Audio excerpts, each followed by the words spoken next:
ఆశ పుట్టించినోడు కూడా దేవుడే అండి, దురాశ ఇచ్చినోడు కూడా దేవుడే అండి. మనము సరి చేసుకుంటుంటాం. ఇదంత మాత్రం కూడా భావ్యం కాదండి.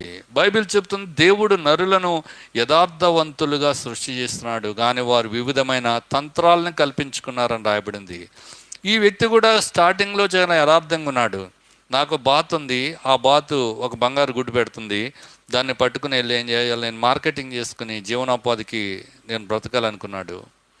రోజులు గడుస్తున్నాయి. కొన్ని రోజులు అయిన తర్వాత దురాశ వచ్చింది, తనకి తంత్రం వచ్చింది. ఒకసారి అవివేకం అయిపోయినాడు.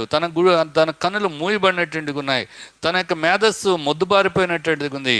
తన యొక్క మైండ్ మొద్దుబారిపోయింది, అవివేక అయిపోయినటువంటి వాడుకున్నాడు.